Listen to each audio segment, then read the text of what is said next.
RPGAD 2025, numéro 5, ancien. Alors, ancien, moi, ça me rappelle juste quelque chose, je vais juste en parler. C'est pas vraiment une anecdote, c'est quelque chose qui est très connu quand tu fais des recherches sur le jeu de rôle. Il fut une époque où, dans les jeux de rôle, on disait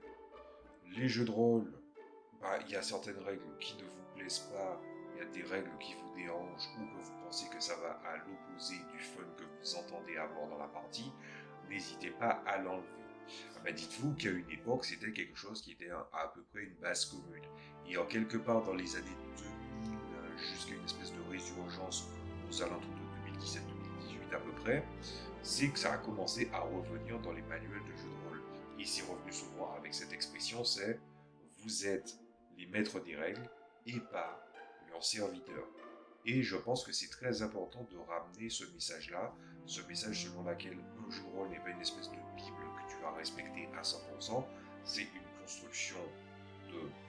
d'éléments qui va permettre de vous dire que vous allez jouer à ce jeu-là et que vous allez en fait parfois assouplir le jeu en début de campagne si nécessaire pour que ce soit plus digeste pour les joueurs ou encore modifier certaines règles que vous trouvez beaucoup plus adéquates. Cependant, je vais quand même rajouter un truc par rapport à ça, c'est que il y a aussi le fait que les auteurs avaient aussi une volonté de présenter un jeu de rôle avec un ton, un type d'aventure, un système de règles qui est amené avec. Le but n'est pas en fait de virer totalement le truc jusqu'à le déconstruire, c'est surtout, je pense que au travers de la modification des règles et d'une certaine appréhension, si jamais vous sentez que vous devez modifier trop de règles pour pouvoir en fait faire jouer le jeu, peut-être que ce n'est pas le jeu qui est le plus approprié.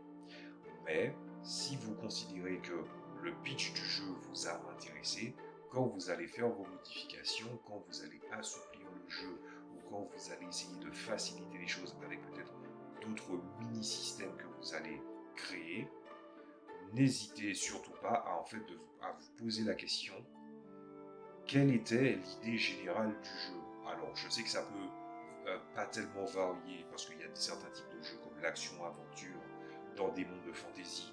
où le pitch est plus ou moins le même et que le changement dans le ton et certains autres sous-paramètres, c'est quelque chose qui peut vite passer sous le balai et ça n'est jamais qu'un déguisement d'un système de règles avec une bonne interprétation, mais il y a toujours un propos derrière le jeu de rôle avec son ton, son ambiance, de la manière dont il est joué. Donc n'hésitez pas à vous poser la question, est-ce que c'est comme ça que ça devrait être fait?